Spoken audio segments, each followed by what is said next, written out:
तो कैसे हो दोस्तों, उम्मीद है कि आप सभी अच्छे होंगे और अपने घर पर होंगे। तो पेश है आज की 10 बड़ी मुख्य खबर।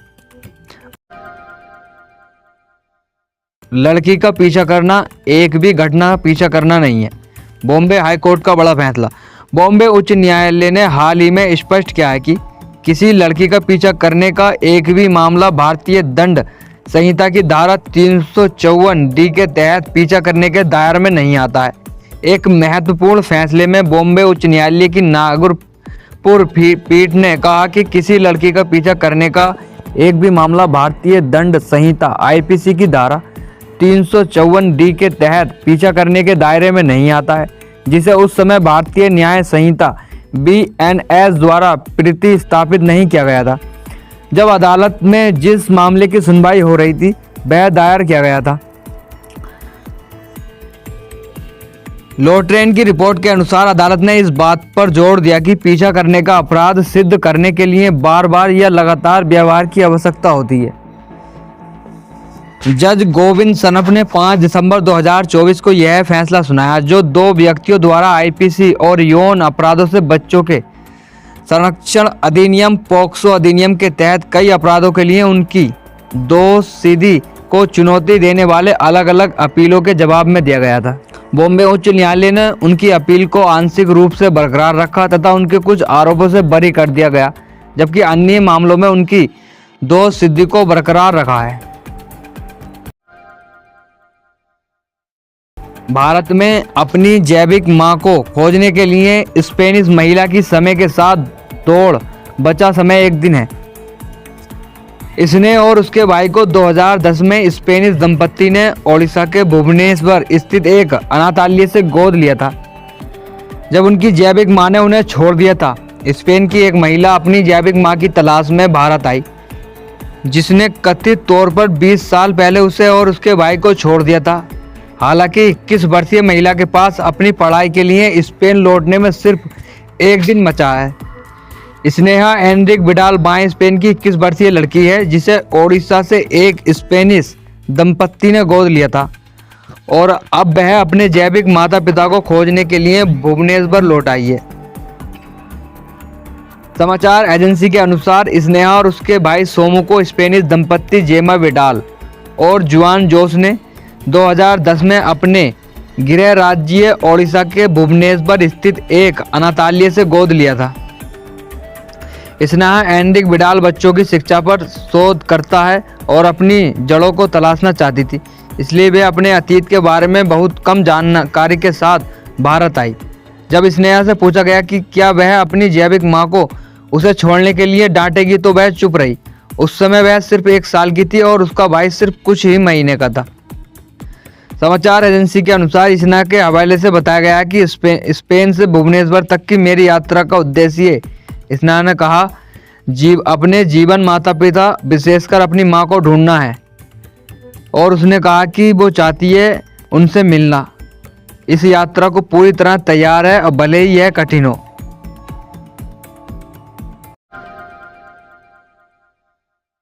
दल्लेवाल को सहायता न देने पर पंजाब के अधिकारियों के खिलाफ अवमानना याचिका पर सुप्रीम कोर्ट करेगा सुनवाई। अदालत ने दल्लेवाल को अस्पताल न ले जाने के लिए पंजाब सरकार को कड़ी फटकार लगाई थी। सुप्रीम कोर्ट ने सोमवार को पंजाब के मुख्य सचिव और पुलिस महानिदेशक के खिलाफ अवमानना याचिका पर सुनवाई करेगा, जिसमें अनिश्चितकालीन भूख हड़ताल पर बैठे किसान नेता जगजीत सिंह डल्लेवाल को चिकित्सा सहायता उपलब्ध कराने के निर्देश देने वाले आदेश का पालन न करने का आरोप लगाया गया। जज सूर्यकांत और एन कोटेश्वर सिंह की पीठ इस मामले की सुनवाई करेगी। शीर्ष अदालत ने इससे पहले पंजाब सरकार की खिंचाई की थी और कहा था कि उसके अधिकारी और कुछ किसान नेता डल्लेवाल के अनिश्चितकालीन अनशन को तोड़ने के प्रयासों को लेकर मीडिया में गैर जिम्मेदाराना बयान दे रहे हैं। अदालत ने डल्लेवाल को अस्पताल न ले जाने के लिए पंजाब सरकार को कड़ी फटकार लगाई थी। साथ ही उसने अपने 70 वर्षीय नेता को चिकित्सा सहायता उपलब्ध कराने में बाधा डालने वाले आंदोलनकारी किसानों की मंशा पर भी संदेह जताया था। 20 दिसंबर को सर्वोच्च न्यायालय ने उनके अस्पताल में भर्ती होने के बारे में निर्णय लेने का दायित्व पंजाब सरकार के अधिकारियों और डॉक्टरों पर डाल दिया था।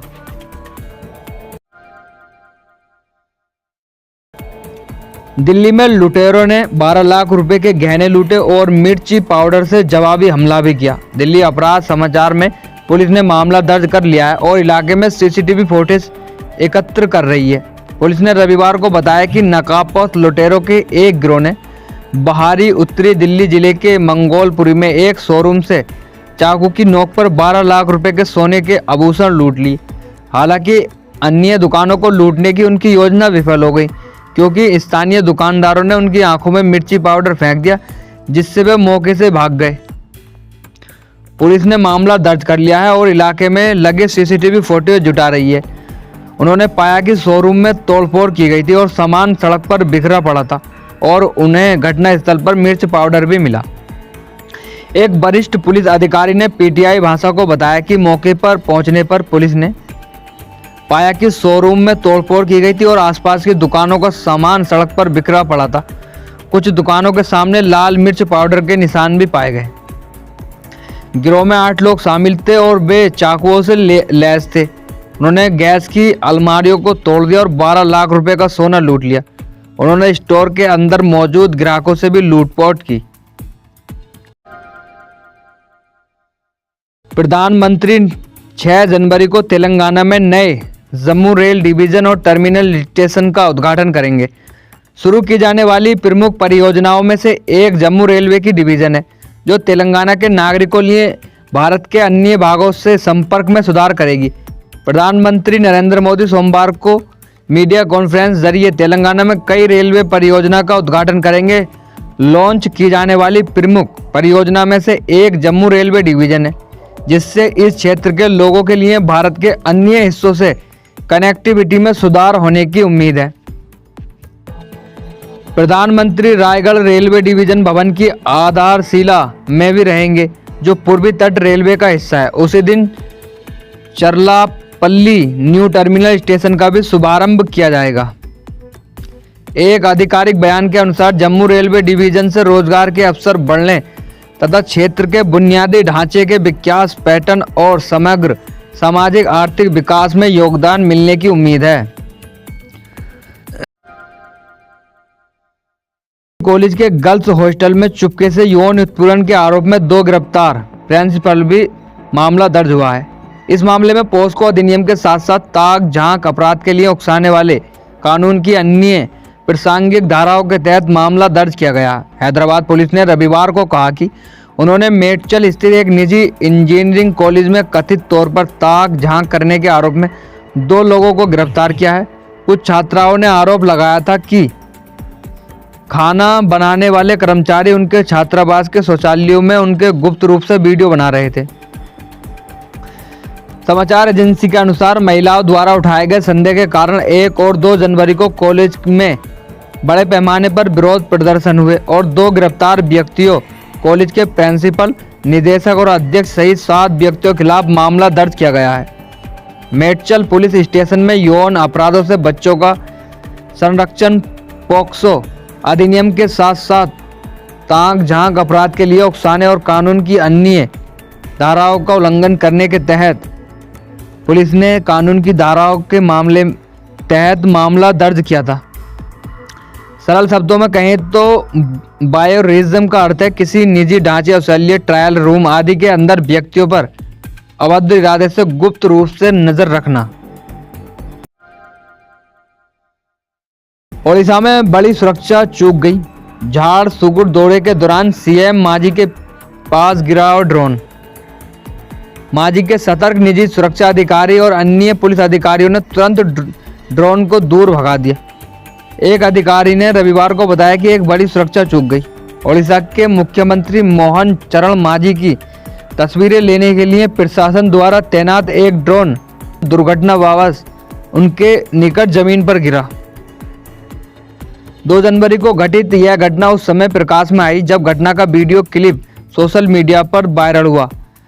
झारसुगुड़ जिले के पुलिस अधिकारी ने कहा कि प्रारंभिक जांच के अनुसार जिला प्रशासन ने मुख्यमंत्री और अन्य गणमान्य व्यक्तियों की यात्रा के दौरान तस्वीरें लेने और वीडियो रिकॉर्ड करने के लिए ड्रोन का इस्तेमाल किया था। कुछ तकनीकी गड़बड़ियों के कारण यह गलती से सीएम के पास गिर गया। दिल्ली मेट्रो फेज 4 जनकपुरी पश्चिम कृष्णा पार्क सेवा के साथ पहला चरण शुरू करेगा। किराया समय की जानकारी देखें। दिल्ली मेट्रो की विस्तारित मैजेंटा लाइन पर नियमित सेवा आज अपराह 3 बजे शुरू हो गई। प्रधानमंत्री नरेंद्र मोदी ने रविवार को दिल्ली मेट्रो की मैजेंटा लाइन के चौथे चरण के विस्तार का उद्घाटन किया। यह लाइन पहले वोट निकल गार्डन से जनकपुरी पश्चिम तक चलती थी, अब कृष्णा पार्क तक विस्तारित होगी। इस अतिरिक्त खंड के साथ मैजेंटा लाइन अब लगभग 40 किलोमीटर की दूरी तय करेगी। 2026 तक इस लाइन के आरक के आश्रम मार्ग तक विस्तारित होने की उम्मीद है। विस्तारित लाइन पर नियमित सेवा आज अपराह 3 बजे से शुरू हुई। मेट्रो का समय वही रहेगा, सप्ताह के सभी दिनों में सुबह 5:30 बजे से रात 11:30 बजे तक रहेगी। पर प्रियंका गांधी के गालों जैसी बीजेपी नेता बिदुड़ी की टिप्पणी से कांग्रेस नाराज। भाजपा नेता रमेश बिदुड़ी की प्रियंका गांधी पर आपत्तिजनक टिप्पणी पर कांग्रेस ने तीखी प्रतिक्रिया व्यक्त करते हुए कहा कि वह उनके खिलाफ प्राथमिकी दर्ज कराएगी। दिल्ली की कालकाजी विधानसभा सीट से भाजपा उम्मीदवार रमेश बिदुड़ी के रविवार को उस बयान के बाद बड़ा राजनीतिक विवाद खड़ा हो गया, जिसमें उन्होंने कहा था कि अगर पार्टी सत्ता में आती है तो वह निर्वाचन क्षेत्र में प्रियंका गांधी के गालों जैसी सड़कें बनवाएगी। कांग्रेस ने इस टिप्पणी की निंदा की और कहा कि पार्टी भाजपा नेता के खिलाफ प्राथमिकी दर्ज कराएगी। बस किराए में 15% की बढ़ोतरी हो गई है। भाजपा ने बढ़ोतरी को जन विरोध बताया। किराया 15% बढ़ाने के साथ कर्नाटक के परिवहन निगमों को लक्ष्य मासिक 74.85 करोड़ रुपए अर्जित करना है। कर्नाटक सरकार ने गुरुवार को राज्य परिवहन निगमों के बस किराए में 15% की वृद्धि करने का फैसला किया। कर्नाटक के कानून और संसदीय मामलों के मंत्री एच.के. पाटिल ने कहा कि ईंधन की कीमतों और कर्मचारियों पर खर्च में वृद्धि जैसे परिचालन लागत में भारी वृद्धि के कारण यह निर्णय लिया गया है। विपक्षी भाजपा ने बस किराया बढ़ाने के फैसले को लेकर राज्य की कांग्रेस सरकार पर निशाना साधा। भाजपा के प्रदेश अध्यक्ष बीबीआई विजेंद्र ने कहा, मुख्यमंत्री सिद्धारमैया, आप किस मुंह से दावा करते हैं कि आपने राज्य के लोगों को 5 गारंटी योजनाएं दी हैं। शक्ति योजना के लिए धन उपलब्ध कराओ। अपने परिवहन कंपनी को घाटे के रास्ते पर ला दिया। उन्होंने कहा कि बस किराया में 15% की वृद्धि करके सरकार यह कह रही है कि महिलाओं के लिए बस यात्रा मुफ्त है, लेकिन यह निश्चित रूप से पुरुषों के लिए बोझ होगा।